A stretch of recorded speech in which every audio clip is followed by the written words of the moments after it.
Hey guys, so in today's video we're going to be taking care of something that I've been putting off for over a year now on the car, and that is going to be taking care of these two pillar gauges that I've got inside the car. So when I bought the car, the guy I got it from gave me two gauges that weren't installed yet, and one was a boost gauge and the other was an air-fuel ratio gauge, which I don't need.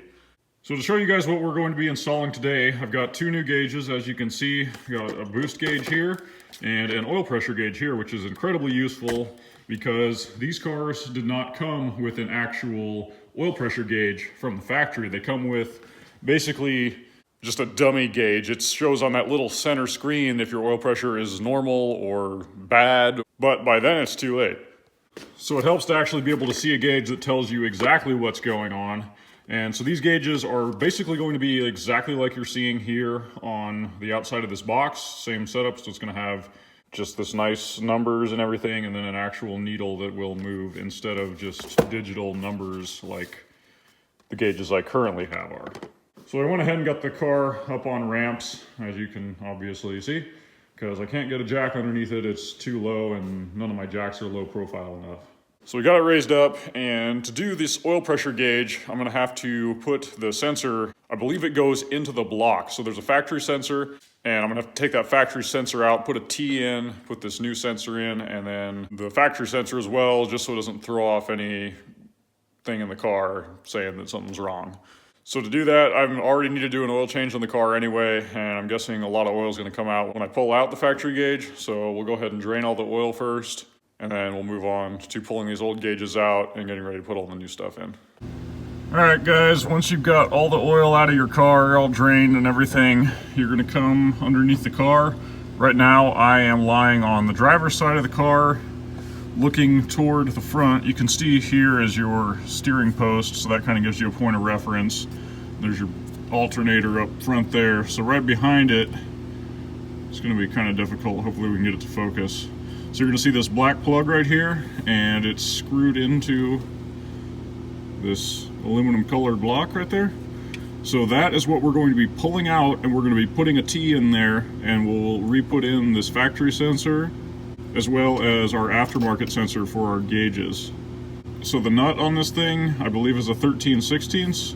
As usual with tight spaces like this, there's no way for me to really record while I do this, but wanted to get you guys a good angle of where this thing's at, so we'll be pulling that out. So I just got the factory sensor out of the car. It was in fact a 13/16, and it just, as you can see, threads right out of there. You don't want to tear this thing up. You do want to keep it because you will be reusing it. Otherwise, like I said, if you don't put it back in, you're going to get check gauges, lights all over your dash, and not going to be good, nothing you're going to want to deal with. So I mentioned using a wrench. What I ended up using was actually a 1/2-inch ratchet. I just couldn't get a good angle on it using the wrench. I had to kind of come up through the side. I used a 10-inch extension, a wobble tail adapter there, and then a deep socket because, as you can see, that adapter kind of goes up in there a ways. So that's what I would recommend doing. I was able to get it out of there no problem. When I tried using the wrench, I was having quite a bit of issues even getting a bite on it, and then it was wanting to slip and just not good. So I'd recommend using this setup right here. When I pulled the sensor out, there was a little bit of oil that came out. I'm guessing it was mostly just what was kind of trapped inside of there. So just have a rag ready unless you don't care about it dripping underneath your car. Now that we've got that out, I'll go ahead and show you guys how to set up the new fitting with the factory sensor and the new sensor. So right here are the two fittings that you guys are going to need. You're going to need a 1/4-inch NPT T-fitting. So this end's going to screw back in where you pulled out your old sensor. Then you're going to have a female port and a female port. Based off of how this T that in particular that I got, you're not going to be able to do this aftermarket one here in the side, because if you can see that on the camera, it's not going to leave you a whole lot of room to do the threads and actually thread this back in. So you put the factory sensor here in the side, and we're going to be using thread tape on all this. You can use thread tape, or they make a liquid sealant too that you can use as well.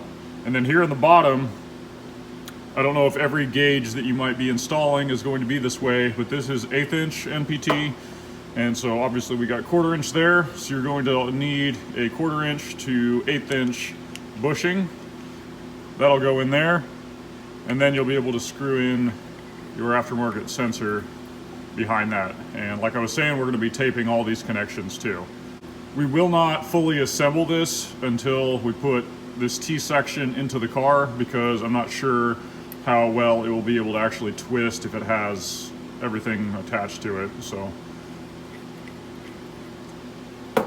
the only things we're going to tape for now are just this T and this bushing right here.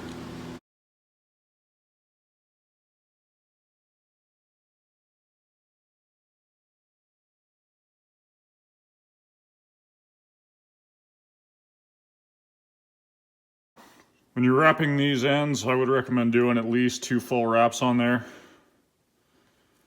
And then we'll go ahead and tighten this bushing into this main body here too. All right, so just kind of a quick tip for you guys. I did get that T with the bushing threaded in down there. I'm having a hard time getting it kind of arranged how I need it to be. So I did end up going and taking out my airbox, and you can see the fitting right there. You got a straight shot at it down there. Kind of above it is the plug for the factory sensor. So now I'm going to be able to kind of get on it a little better with a wrench from up top, get it tightened properly, and get that port on the side positioned how I need it so I can get that sensor back on there. I didn't show how I got this off because I do have the aftermarket Roush airbox on here, but either way, however your airbox has to come out, that may be something you guys want to do just to get to that fitting a little bit easier. All right, so maybe you guys can see in there, we still got our fitting right down in there. So I got that 13/16 deep socket on there and about, I don't know, a 1-foot long extension. I am using a 1/2 inch ratchet, so not going to be going too crazy on it. Just keep that in mind, guys. You don't want to really go to town if you're using the bigger tools, because it can start breaking things. So we're just going to get that snugged up with this ratchet. We can actually even thread in that aftermarket sensor from the top here, so that may be what you guys want to do. Otherwise, you can for sure get it from the bottom as well. So before we toss this sensor in there, we're going to go ahead and hook the wires up to it while it's out of the car. I feel like it'll be a little bit easier than trying to do things while it's inside. So these are the Pro Sport gauges. They're definitely on the cheaper side for gauges. I haven't had any issues with the ones that are currently in my car, so I went ahead and got more of them just because I didn't feel like dropping a couple $100 on a single gauge. One of my big complaints about them though is they only give you, this is the wiring harness right here. So it's got the plug here that goes into the back of the gauge, and then you get maybe a foot of wire. And I'm sorry, but that's really not even enough to hardly go down the A-pillar. So same issue I ran into with when I installed the last set of gauges I put in the car. Ended up having to use additional wiring to lengthen these wires, which is again what we're gonna have to do today. They don't even give you this paper with the instructions. You can print it off online. That's something else I would think they should probably include in their gauges, but whatever. So really the only thing we're looking at is this top portion here. Below this is just for water temperature wiring. They put it on the same page. So up here is what we're wanting. It tells you all your different wiring colors and what they go to. So the main things we're going to be worrying about with this gauge is we're taking the black wire off of that harness I just showed you guys. That's going to be going to this terminal on here marked WK. I think you can see that on this sensor. And then we'll be taking the green wire, which says connect to oil pressure sender, G on sender. So that'll be this on the left side here. And then I believe we're also going to take an additional ground wire and take it from here and ground it to the actual frame of the car.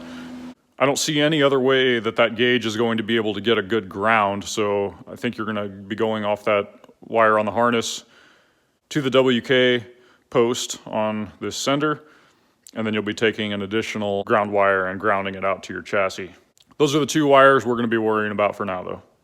Once you guys get your wires connected and your sensor all tightened down, you're going to want to put some type of, I use just some split loom to kind of shield this. You can see right there is your exhaust header, and that does get pretty close to it. I wouldn't worry about it too terribly much because they do have other wiring harnesses that get fairly close to the exhaust, but I personally would not leave those wires unshielded. I'd put something around them. This split loom's super easy to come by. But anyway, so you come out of here with your ground.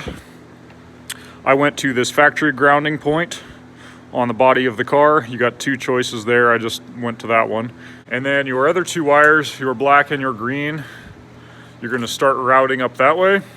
Next thing I did was go ahead and pull off your wheel, pull out your inner fender liner, super easy to do, just some plastic pins.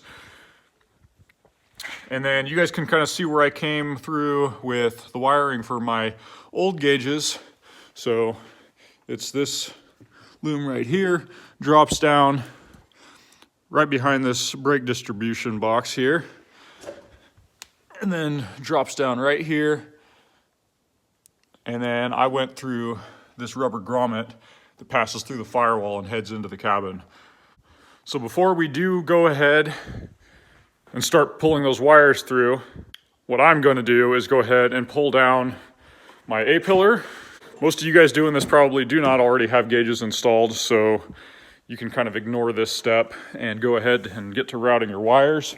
But I'm going to go ahead and pull down my A-pillar and pull out my old wiring and drag it back through that rubber grommet before I pull my new wires through, just so that way nothing gets tangled up.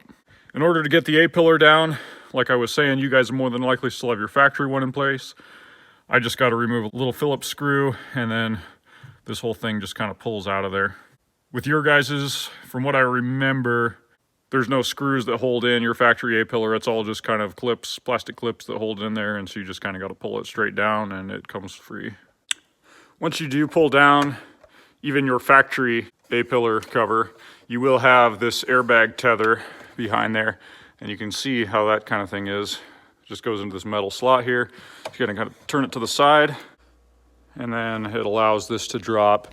The only other thing you guys should have is your plug for your little tweeter speaker there. So go ahead and disconnect that, and then your A-pillar should come right off. Like I was saying, mine obviously has my old gauges. So being as it was quite a while ago that I did this the last time, I forgot you have to take out some additional things. So you'll have to take off this top piece of weather stripping. You don't have to take it back all the way, but take off this first portion at least so you can get this plastic piece off. There are two clips on the back side, so just grab a trim tool, get those out of there. They're just kind of set into this rubber, so you don't really want to pull on them too much. You might rip them out of there, not sure. Then this plastic cover is going to come out. It's just pressure clips. I kind of got in behind here with the trim tool, gently pried that out, and you can kind of see where I routed my wiring. So I think now I shouldn't have to take off this lower plastic part. I think I can route it all because I can see my fingers up in there. So should be able to shove it up through there pretty easy. And now I can disconnect all this.